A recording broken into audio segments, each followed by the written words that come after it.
Samedi 6 juillet 2019, vous êtes sur RTI 1, bonjour et bienvenue. Dans ce journal, nous irons à la présidence de la République où le chef de l'État a accordé plusieurs audiences dans la journée d'hier vendredi. Le président Alassane Ouattara s'est entretenu avec l'ancien président capverdien Pedro Pires et Moustapha Niasse, le président de l'Assemblée nationale du Sénégal. Signature d'un mémorandum d'accord de coopération entre la Bourse régionale des valeurs mobilières et l'École des sciences de la gestion de l'Université du Québec à Montréal. Les deux institutions s'engagent ainsi pour la formation de base des populations sur les marchés financiers et le renforcement des capacités des professionnels du secteur. Près de 14 000 personnes formées. Dans le cadre de la lutte contre le grand banditisme, les éléments du peloton de surveillance et d'intervention de la gendarmerie nationale viennent de mettre hors d'état de nuire 6 présumés coupeurs de route qui opéraient sur la côtière. Ils ont été interpellés dans le village de Moussadougou sur l'axe San Pedro-Sassandra en possession d'armes à feu. À son Excellence, M. Azali Assoumani, président de l'Union des Comores, Moroni. Monsieur le Président et chers frères, la célébration de la fête nationale de votre pays m'offre l'agréable occasion d'adresser à votre Excellence, au nom du peuple et du gouvernement ivoirien, ainsi qu'en mon nom propre, mes vives et chaleureuses félicitations. J'y joins des vœux choisis de santé et de bonheur pour votre Excellence, ainsi que ceux de paix et de prospérité pour le peuple frère des Comores. Je me réjouis de l'excellence des relations d'amitié et de coopération qui existent entre nos deux pays, tout en souhaitant qu'elles se développent et se consolident davantage dans l'intérêt de nos populations respectives. Haute et fraternelle considération, télégramme officiel signé des mains d'Alassane Ouattara, président de la République de Côte d'Ivoire. Direction la présidence de la République, où le chef de l'État s'est entretenu hier avec l'ancien président capverdien Pedro Pires. Au centre des échanges, le renforcement des relations de coopération entre la Côte d'Ivoire et le Cap-Vert. Le témoignage d'Awa Touré. L'ancien président du Cap-Vert, Pedro Pires, à Abidjan, pour une visite de courtoisie au président de la République, Alassane Ouattara. L'occasion pour les deux personnalités d'évoquer les relations de coopération entre la Côte d'Ivoire et le Cap-Vert. Nous avons le grand honneur d'avoir la visite du président Pires, ancien chef de l'État, ancien président de la République du Cap-Vert, qui a bien voulu venir nous rendre une visite de courtoisie. Vous savez, nous avons de nombreux Cap-Verdiens en Côte d'Ivoire et nous sommes déterminés à travailler avec les autorités du Cap-Vert pour que nous puissions renforcer cette coopération. Mon souhait, c'est qu'on développe les rapports de coopération entre nos deux pays, surtout les rapports de coopération dans le domaine économique, dans le domaine de l'éducation, tout ce qu'on pourra faire pour approcher les deux pays et développer la coopération entre nos deux pays. Ce que j'ai pu exposer à son Excellence, le président Ouattara, lui va nous apporter son soutien pour que les rapports se développent et soient plus étroits entre nos deux pays. Lauréat du prix Mo Ibrahim en 2011, Pedro Pires a dirigé le Cap-Vert de mars 2001 à septembre 2011. À la suite de l'ancien président capverdien, le chef de l'État a également ouvert les portes de sa résidence à Moustapha Niasse, le président de l'Assemblée nationale du Sénégal. On retrouve Awa Touré. Le président de l'Assemblée nationale de Côte d'Ivoire, Amadou Soumaoro, élu président de l'Assemblée parlementaire de la francophonie, APF.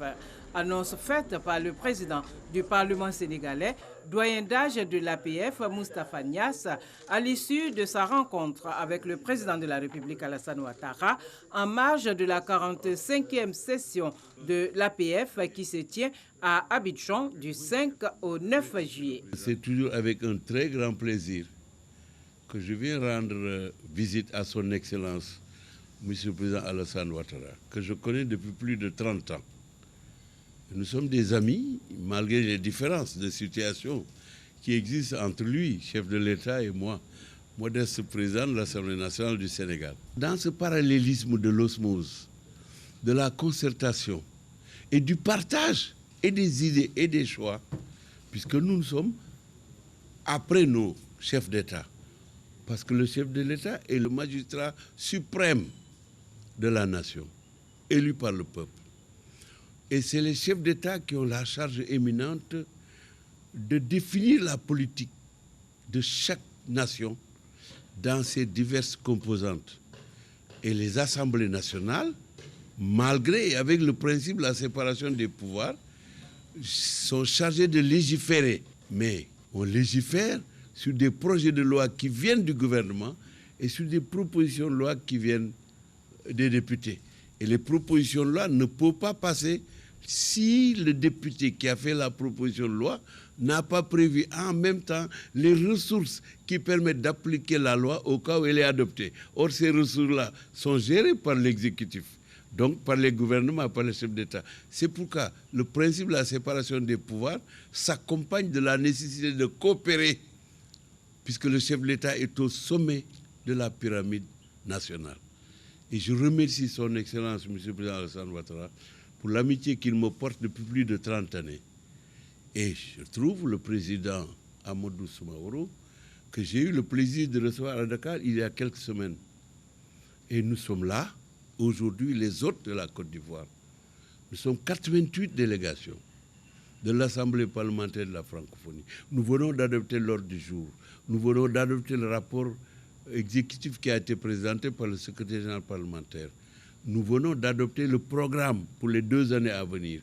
Et le président Amadou Soumaoro a été à l'unanimité élu président de l'Assemblée parlementaire de la francophonie. Non pas pour l'Afrique, mais au plan international aujourd'hui, c'est le numéro 1 de l'Assemblée parlementaire de la francophonie pour 2 ans. Le président de la République, Alassane Ouattara, qui n'a pas manqué de féliciter le nouveau président de l'Assemblée parlementaire de la francophonie, une institution internationale qui compte 88 sections réparties sur les 5 continents. Moustapha Niasse qui est donc à Abidjan dans le cadre de la 45e session de l'Assemblée parlementaire de la francophonie. Les travaux ont d'ailleurs démarré hier vendredi avec la réunion du bureau qui s'est faite dans la matinée. La question du terrorisme en Afrique, la situation des enfants non déclarés à la naissance et l'élection du futur candidat de l'institution interparlementaire de l'espace francophone. Voilà entre autres ce qui a meublé cette rencontre. Mais on en sait plus avec Konaté Moussa. Des réponses concrètes face au terrorisme, la déclaration des naissances à l'état civil, le renforcement de la démocratie au sein des États. Ce sont entre autres sujets au cœur de la 45e session de l'Assemblée parlementaire de la francophonie. L'Assemblée parlementaire de la francophonie, comme l'a mis en avant Léopold Sédar Senghor, s'appuie sur la démocratie. Il disait l'APF, c'est la vigie de la démocratie. Et donc, nous renouvelons nos bureaux, notre fonctionnement à travers les postes, en s'appuyant sur nos régions. Ce sont les régions, la régionale Afrique, la régionale Europe, qui transmettent par rapport aux postes à pourvoir les noms des personnes qui peuvent. Pour être candidat, il faut être membre d'une section. Et pour être candidat, être membre de la section, mais également être proposé par la section. C'est ce qui est écrit dans les statuts. Le bureau de l'Assemblée parlementaire de la francophonie s'est réuni à huis clos ce vendredi. Les décisions issues de cette rencontre seront présentées à des séances plénières prévues lundi et mardi. On se rend maintenant au palais de la présidence de la République où Daniel Kablan-Duncan a échangé dans la même journée d'hier avec Catherine Samba-Panza, l'ancienne présidente de la transition de la Centrafrique est à Abidjan, dans le cadre d'un forum sur le leadership féminin. L'ex-chef d'État centrafricain est allé présenter au vice-président de la République sa vision et son engagement à promouvoir le leadership féminin en Afrique. Mahama Traoré. Promouvoir le leadership féminin africain, c'est le combat que mène désormais l'ex-présidente de transition de la République centrafricaine, Catherine Samba-Panza.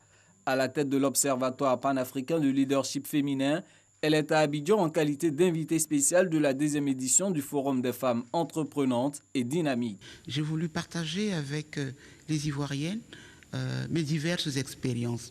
Expériences d'anciens chefs d'État, mais également expérience de femmes militantes engagés pour la cause des femmes. J'estime que les femmes ont leur place dans nos communautés, dans nos villes, dans nos pays, mais surtout dans l'émergence de l'Afrique. Les femmes sont des citoyennes à part entière qui ont des potentialités énormes, qui constituent plus de la moitié de la population dans presque tous les pays. On ne peut pas mettre de côté toute cette ressource humaine. Ce serait dommage qu'elles ne s'impliquent pas et qu'elles n'apportent pas leur contribution. Créé en août 2016, l'Observatoire panafricain du leadership féminin est un organe de veille et de promotion des droits de la femme sur le continent. Autre lieu, autre audience, direction, la primature Ouamadougou Coulibaly a reçu Coralie Gevers, la nouvelle directrice des opérations de la Banque mondiale pour la Côte d'Ivoire, en remplacement de Pierre Laporte, dont la mission s'est achevée fin juin. Les échanges ont porté sur le renforcement de la coopération entre la Côte d'Ivoire et l'institution financière qui se porte bien. Pour preuve, depuis 2015, le portefeuille projet est passé de 18 opérations en 2015 à 28 en 2019 et les allocations financières sont-elles passées de 657 millions à 2,6 milliards de dollars, soit une hausse de 400%. On se rend maintenant à l'auditorium de la primature où les auditeurs de la première promotion du programme cadres dirigeants viennent de recevoir leur diplôme de fin de formation. Il s'agit d'un programme de formation des hauts cadres de l'administration ivoirienne qui a été mis en place par le Premier ministre Amadougou Coulibaly en collaboration avec Sciences Po Executive Éducation de Paris. Cheikh Koné Aboubakar. Ils sont 32, tous de hauts cadres de l'administration publique. Ils constituent la première promotion du programme de formation de haut niveau des cadres dirigeants Côte d'Ivoire émergente et du parcours certifiant. Ce programme de formation est une initiative du Premier ministre Amadougou Coulibaly. Il a pour but de constituer une réserve de compétences des cadres de l'administration publique ivoirienne. Ce programme permettra d'impulser une dynamique interne au développement de compétences et de progrès au sein de la haute administration publique.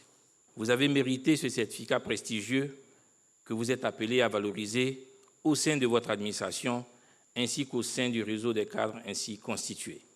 Votre groupe pluridisciplinaire dispose des armes nécessaires pour faire les meilleures analyses et proposer les solutions efficaces aux problématiques touchant au développement de notre pays.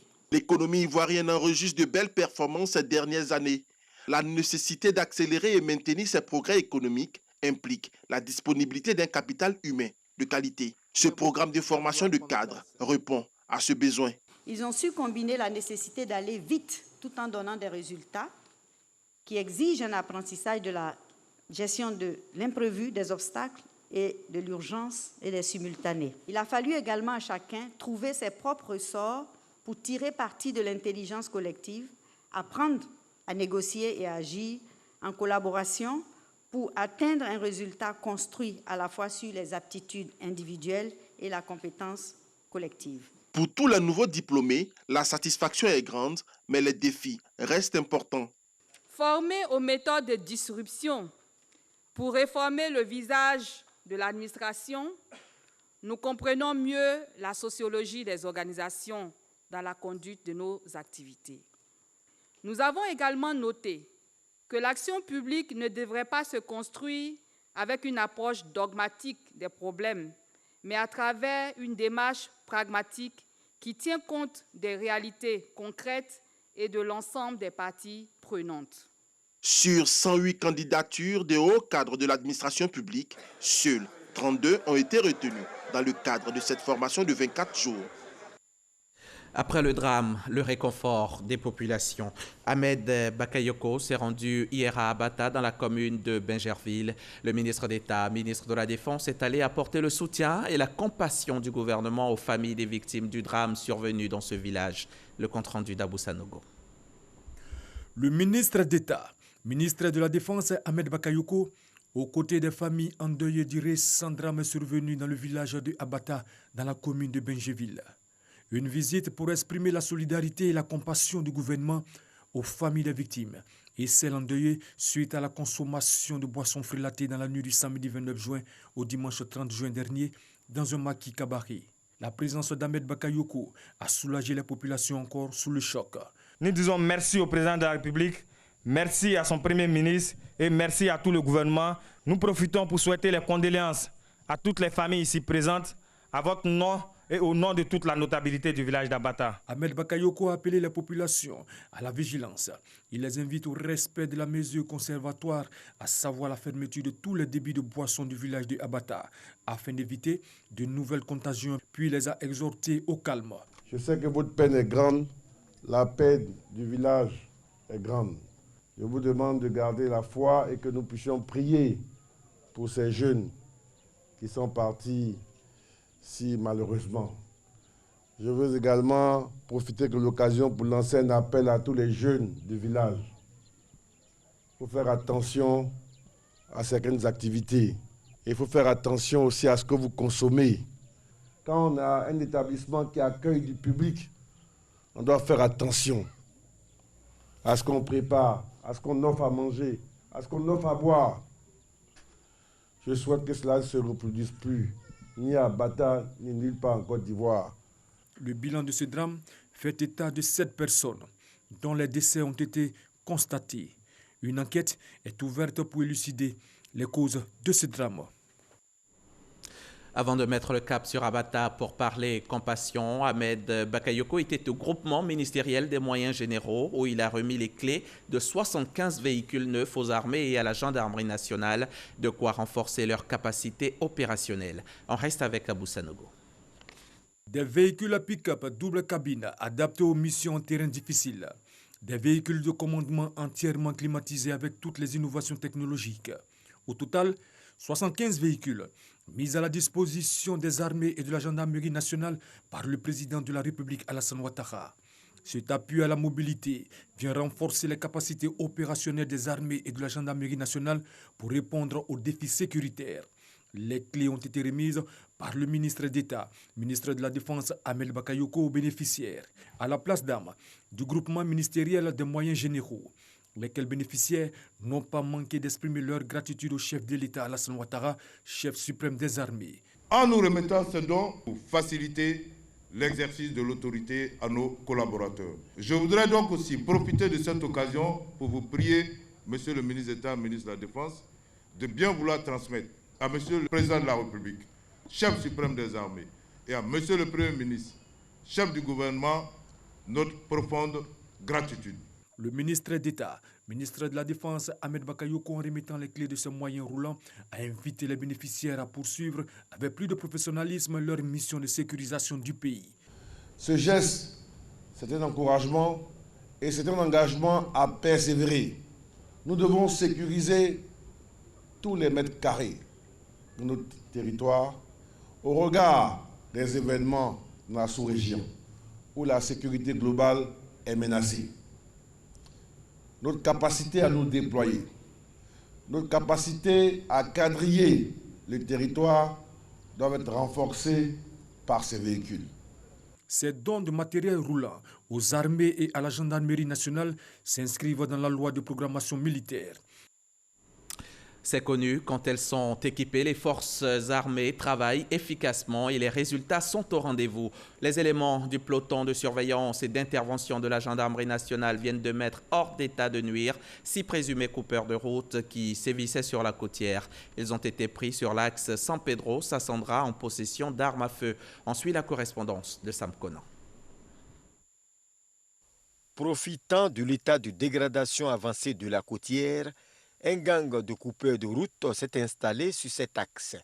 Les rares véhicules qui empruntent cette voie, difficilement praticable, surtout les véhicules du transport en commun, appelés Massa, sont la cible de ces coupeurs de route.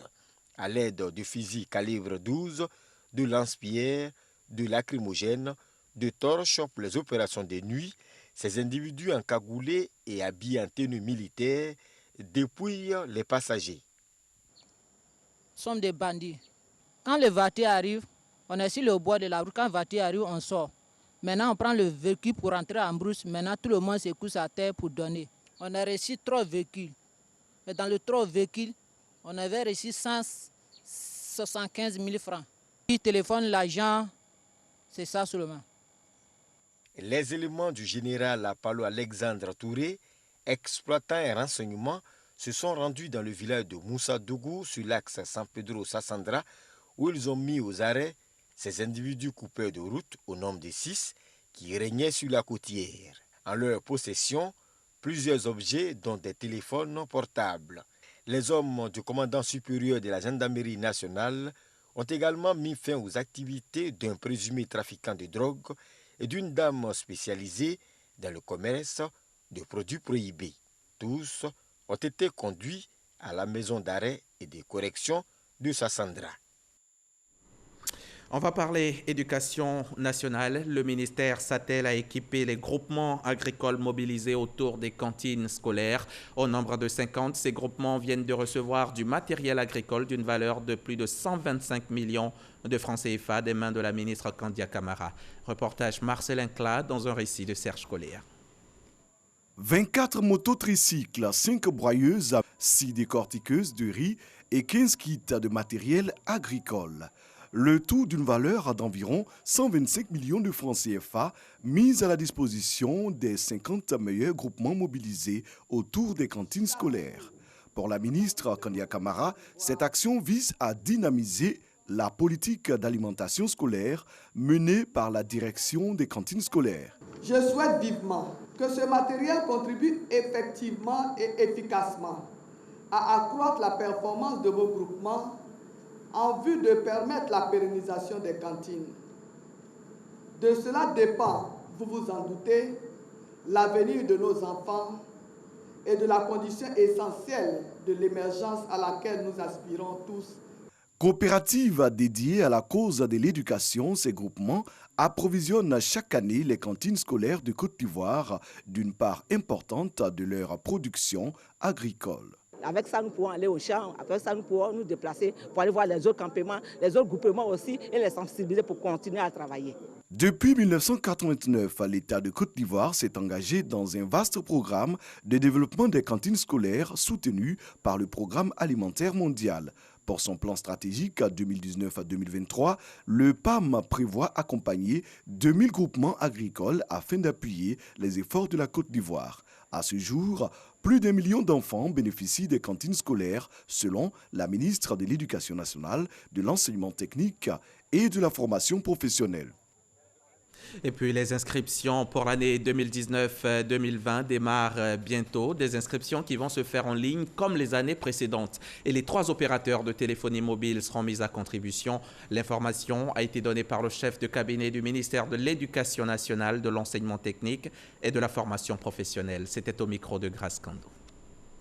Pour l'année scolaire 2019-2020, l'inscription en ligne de l'enseignement général, de l'enseignement technique et de la formation professionnelle débute le lundi 8 juillet 2019. Cette opération prend fin le mardi 9 septembre 2019 à minuit. Nous invitons par conséquent tous les acteurs du système éducatif à prendre toutes les dispositions afin de respecter la date limite de cette opération. Les résultats scolaires de fin d'année sont fonction du respect des calendriers, notamment ceux de l'inscription en ligne et de l'achèvement des programmes. On en vient maintenant au mémorandum d'accord de coopération signé entre la Bourse régionale des valeurs mobilières et l'École des sciences de la gestion de l'Université du Québec à Montréal. Les 2 institutions s'engagent ainsi pour la formation de base des populations sur les marchés financiers et le renforcement des capacités des professionnels du secteur à travers des formations continues. Marine Conir. Former aux notions de base des marchés boursiers pour répondre aux besoins d'éducation financière du grand public et des professionnels de la finance, c'est l'objectif de cet accord signé entre la Bourse régionale des valeurs mobilières et l'École des sciences de la gestion de l'Université du Québec à Montréal. La BRM se réjouit donc que l'ESG UQAM, qui est une école d'excellence au Québec, au Canada, ait accepté de nous accompagner. Cet accord intervient dans le cadre de la mise en œuvre de la BRVM Academy, un institut qui sera dédié à la formation financière. Des actions ont d'ailleurs été déjà menées en amont. 13 789 personnes issues des 8 pays de l'UEMOA ont été formées ces 5 dernières années, un chiffre que souhaite accroître l'institution par ce partenariat technique avec l'USG-UQAM qui a tout à offrir. Un programme solide, accompagné par un partenaire aussi qui a, je dirais, déjà une certaine expérience en la matière. Donc nous allons travailler avec l'USG justement. Nous pourrons éventuellement sur certaines formations, avoir l'intervention des professionnels de l'OSG. Les bénéficiaires de cet accord attendent avec hâte l'effectivité du programme. C'est une très bonne chose parce que ça va nous permettre vraiment d'approfondir nos connaissances à la bourse et de pouvoir former vraiment tout le monde. Ce partenariat technique entre l'USG-UQAM et la BRVM contribuera au maintien de l'institution au top 5 des bourses africaines. Allons-y à Bouaké. L'ONG Care International continue d'appuyer l'État de Côte d'Ivoire dans sa politique d'autonomisation de la femme. 2 études ont été réalisées pour mieux orienter les femmes qui veulent entreprendre. 6 filières et chaînes de valeur prometteuses ont été déterminées et les techniques pour bénéficier des financements répertoriés. Les résultats ont été présentés aux autorités administratives et aux élus locaux en présence de Soro Corona, RTI Bouaké. Le manioc, la tomate, le riz, le commerce, la volaille moderne et la coiffure. 6 filières et chaînes de valeur prometteuses identifiées par une étude réalisée par Care International pour l'autonomisation de la femme et une autre étude sur les politiques de financement de l'entrepreneuriat féminin. Les résultats de ces 2 études ont été rendus publics et présentés aux autorités administratives, politiques et aux leaders des groupements féminins de Bouaké. Ces 2 études ont une importance capitale dans le processus de la promotion de l'entrepreneuriat, en ce sens qu'elles nous orientent et nous guident à mieux choisir les activités économiques qu'on peut proposer aux femmes. On a vu que l'environnement était favorable, mais qu'il y avait des problèmes de manque d'informations sur les guichets qu'on ouvre pour pouvoir être vraiment autonome. Les femmes saluent les efforts de Care International pour faire de l'autonomisation de la femme une réalité en Côte d'Ivoire. On parle aussi des fonds qui sont disposés, mais quelles sont les réalités pour pouvoir avoir ces fonds-là? Les problèmes de papier qui bloquent aujourd'hui, tout cela font des facteurs qui bloquent vraiment l'autonomisation de ces femmes-là. Les autorités administratives et politiques ont décidé de s'approprier les résultats afin d'encourager les initiatives des femmes. Le projet entrepreneuriat féminin de Care International a permis à plus de 14 000 femmes d'avoir une culture entrepreneuriale. Plusieurs bénéficiaires de ce projet sont aujourd'hui installés à leur propre compte. Contre les violences basées sur le genre s'accentue à l'initiative du partenaire américain ONG Health Alliance International. Le programme national de la santé mère-enfant vient de signer un accord avec 17 radios de proximité. Un accord qui permettra désormais la diffusion sur ces radios des spots relatifs aux violences basées sur le genre. Les précisions de Salima Toudia. Informer, éduquer les populations sur les violences basées sur le genre faites aux enfants et adolescents à travers des spots radio. Voilà ce qui explique cette signature d'accord entre le programme national de la santé mère-enfant et 17 radios de proximité. Le programme national santé mère-enfant ne peut atteindre l'objectif final que si et seulement on a des supports, on a des relais. Vous êtes important parce que vous êtes partout en Côte d'Ivoire. Il faut qu'il y ait un maillage national pour qu'enfin la parole arrive là où effectivement nous avons une grande communauté de femmes rurales. C'est donc pour apporter son appui au gouvernement ivoirien que le gouvernement américain, à travers le PEPFAR via le CDC, a octroyé un financement à notre organisation Health Alliance International. Le personnel de la santé ainsi que bien d'autres acteurs ont été formés à la prise en charge des VBG. HAI, donc en accord avec le PNSME, a également décidé de diffuser des messages de sensibilisation à travers des radios de proximité. Durant 10 mois, les 17 radios sélectionnées dans les districts sanitaires devront assurer la diffusion de 1200 spots.